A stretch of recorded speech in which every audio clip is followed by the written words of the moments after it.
안녕하세요. 오늘은 개인 파산 절차에서 좀 중요하게 다뤄지는 거죠. 재량 면책에 대해 한번 깊이 얘기 나눠볼까 합니다. 네, 안녕하세요. 그 홍연필 변호사님 유튜브 채널 있잖아요. 파산 관제인 TV 홍연필 변호사. 아, 네네. 거기 면책 불허가 10, 재량 면책 영상을 저희가 좀 봤는데 이게 면책 불허가 사유가 있는데도 법원이 면책을 해주는 경우가 있더라고요. 맞습니다. 좀 모순 같기도 하고.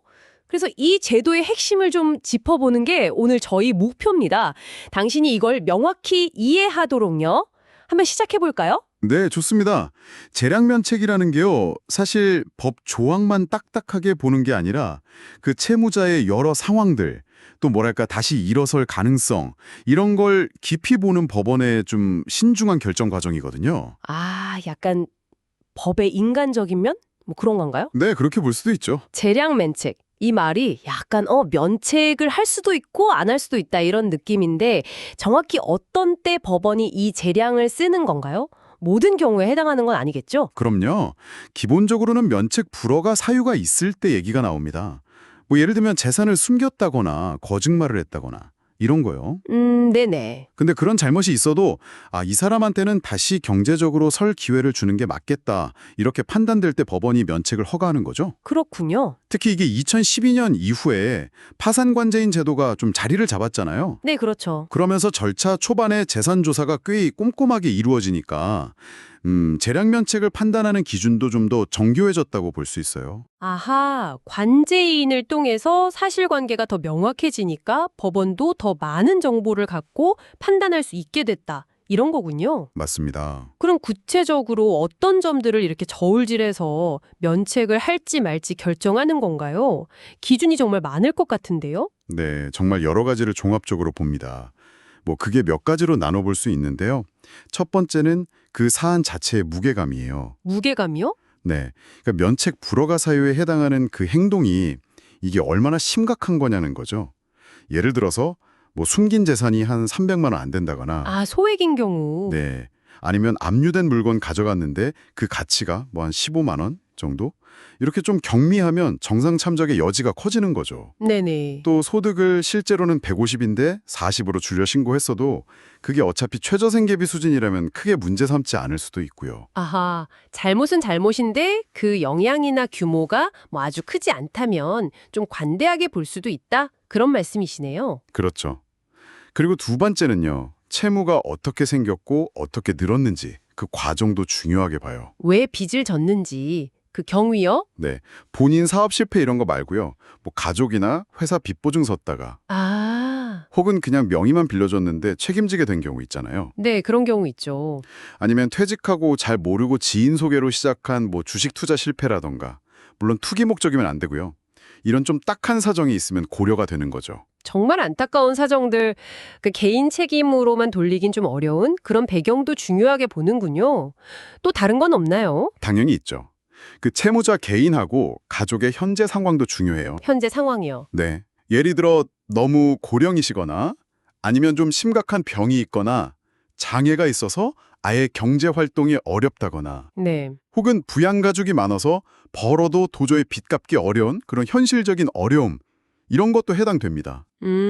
현실적인 어려움. 그리고 또 과거에 뭐 예를 들어 횡령 같은 잘못을 저질렀어요. 근데 형사처벌 다 받고 정말 반성하면서 경제적으로 다시 일어서려는 의지를 막 보여줘요. 아, 갱생의지. 네. 그러면 그것도 긍정적으로 평가될 수 있습니다. 와, 그럼 과거의 잘못보다는 지금의 어려움이나 미래의 가능성에 좀 더 무게를 두는 그런 측면도 있군요. 혹시 채권자 쪽에서 고려하는 건 없나요? 물론 있습니다. 채권자 관련된 사정도 중요합니다. 예를 들어서 채무자가 숨긴 재산을 이미 오래전에 가압류를 해놨어요. 네. 근데 아무런 조치를 안 하고 그냥 뒀다거나 아니면 뭐 사실상 채권 회수를 포기한 걸로 보인다거나 이런 정황이 있으면 재량 면책에 좀 유리할 수 있죠. 채권자의 행동도 보는군요. 네. 그리고 또 누락되거나 뭐 처분됐던 재산이 나중에라도 회수가 돼서 채권자한테 일부라도 배당이 됐다. 아, 손실이 좀 회복된 경우? 그렇죠. 그러면 채권자 손실이 어느 정도 회복됐다고 봐서 긍정적으로 작용합니다. 채권자의 실제 손실 회복 여부까지 본다니 정말 다각도로 보네요. 아까 그 영상에서 이걸 형사사건의 집행유예랑 비슷하다고 하던데 그 비유가 딱 이해가 되네요. 네, 정확히 보셨어요. 잘못은 인정되지만 뭐 여러 사정을 봐서 실형 대신 사회에 복귀할 기회를 주는 게 집행유예잖아요. 네, 그렇죠. 이것도 비슷해요. 면책 불허가 사유가 있긴 하지만 채무자가 다시 일어설 가능성이라든지 여러 요소를 고려해서 다시 한번 기회를 주는 거죠.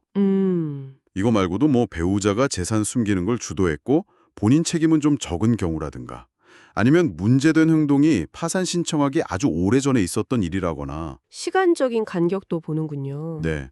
그리고 파산 관제인 조사에 정말 성실하게 협조했다거나 이런 것들도 다 고려사항이에요.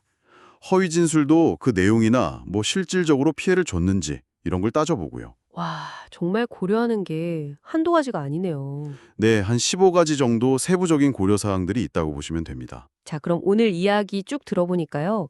면책 불허가 사유가 발견됐다고 해서 뭐 무조건 실망하거나 좌절할 필요는 없겠다 이런 생각이 드네요. 네, 그렇죠. 법원이 이 재량 면책이라는 제도를 통해서 굉장히 세밀하고 다양한 요소들, 심지어는 좀 인간적인 부분까지 고려해서 경제적으로 다시 일어설 문을 열어줄 수도 있다. 당신에게 이게 시사하는 바는 결국 법 절차라는 게 단순히 그냥 차가운 규칙만 적용하는 게 아니라 개개인의 어떤 구체적인 삶이나 미래까지도 고려한다는 점이 아닐까 싶습니다. 맞습니다. 규칙의 어떤 엄격함 속에서도 재기의 가능성을 어떻게든 찾아보려는 노력인 셈이죠. 네.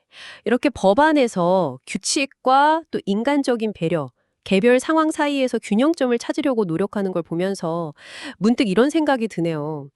우리 사회 다른 영역에서 두 번째 기회를 얘기할 때 있잖아요. 그때 단순히 잘못했냐 안 했냐 이걸 넘어서 어떤 점들을 좀 더 깊이 고민해 봐야 할까요? 한번 좀 심각해 볼 만한 질문인 것 같습니다.